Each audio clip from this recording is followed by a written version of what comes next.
CCN news एक पाऊल महाराष्ट्रासाठी। भुसावळ विभागातील पारस गायगाव अकोला दरम्यान अप आणि डाऊन दोन्ही मार्गावर ऑटोमॅटिक ब्लॉक सेक्शनच्या कामासाठी नॉन इंटरलॉकिंग विशेष ब्लॉक घेण्यात येणार आहे।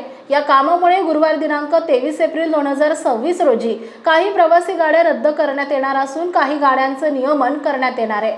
रेल्वे प्रशासनाने दिलेल्या माहितीनुसार गाडी क्रमांक 11121 भुसावळ वर्धा मेमो, गाडी क्रमांक 61102 बडनेरा भुसावळ मेमो, गाडी क्रमांक 61101 भुसावळ बडनेरा मेमो तसेच गाडी क्रमांक 11122 वर्धा भुसावळ मेमो या गाड्या रद्द करण्यात येत आहेत। याशिवाय काही गाड्यांचे नियमन करण्यात येणार आहे। गाडी क्रमांक 20820 ओखापुरी एक्सप्रेस ही शेगाव ते श्री क्षेत्र नागझरी दरम्यान सुमारे 2 तास 25 मिनिटे उशिराने धावेल।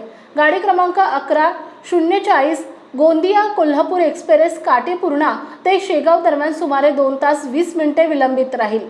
तसेच गाडी क्रमांक 12485 हजूर साहिब नांदेड श्री गंगानगर एक्सप्रेस काटेपूर्णा ते शेगाव दरम्यान सुमारे 2 तास विलंबाने धावेल। रेल्वे प्रशासनाने प्रवाशांना या बदलांची नोंद घेण्याचे आवाहन केले असून ही कामे पायाभूत सुविधांच्या देखभाल आणि सुरक्षतेच्या दृष्टीने आवश्यक असल्याचे स्पष्ट केले आहे। प्रवाशांनी होणाऱ्या गैरसोयीबद्दल सहकार्य करावे असेही आवाहन करण्यात आले आहे।